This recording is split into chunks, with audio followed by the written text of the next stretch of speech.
السلام علیکم viewers, welcome back to my YouTube channel Mishi health and beauty tips. تو آج میں جو قہوہ آپ کے ساتھ شیئر کرنے جا رہی ہوں، یہ قہوہ آپ کے گردے مثانے کی پتھری کے لیے بہت ہی زیادہ فائدہ مند ہے۔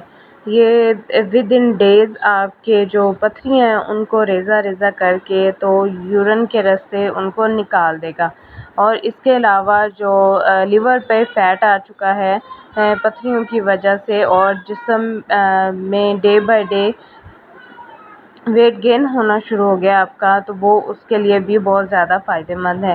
اس کے علاوہ پتھریوں کی وجہ سے جو ایفیکٹ ہوتا ہے، جسم بہت زیادہ کمزور ہو جاتا ہے اور بہت زیادہ وزن فیل ہوتا ہے، تو اس کے لیے بھی بہت زیادہ فائدہ مند ہے۔ اگر یہ پتھری جو ہے یورین کے راستے میں آ کے اٹک جائے تو بہت ہی زیادہ تکلیف دہ ہوتی ہے۔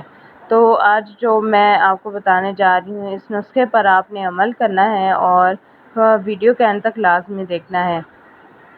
تو جناب، سب سے پہلے آپ نے لینی ہے کارن۔ جی ہاں، کارن کی جو یہ وائٹ کلر کے بال ہوتے ہیں، اس کو آپ نے لے لینا ہے۔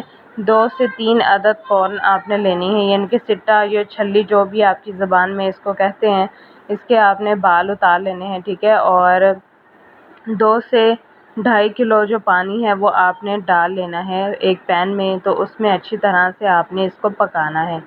اچھی طرح سے پکانا ہے، جب پانی اس کا بالکل آدھا رہ جائے اور بالوں کا کلر نکل آئے تو آپ نے اس کو ٹھنڈا ہونے کے لیے رکھ دینا ہے۔ جب یہ ٹھنڈا ہو تو جتنا ہو سکے آپ یہ گلاس بھر بھر کے پانی پئیں۔ اس کے علاوہ بھی آپ جتنا ہو سکے پانی کا استعمال زیادہ کریں، اور ایسے فروٹس کا استعمال کریں جس میں پانی بہت زیادہ مقدار میں پایا جاتا ہے، تو ود ان ڈیز آپ کی جو پتھری ہیں وہ نکل آئیں گی۔ اس کے ساتھ ساتھ جو فیٹ کا مسئلہ ہو رہا ہے وہ بھی آپ کا ٹھیک ہوگا، سانس لینے میں پرابلم ہو رہی ہے وہ بھی ٹھیک ہوگی۔ امید ہے آپ کو یہ میری ویڈیو اچھی لگی تو چینل کو لازمی سبسکرائب کریں۔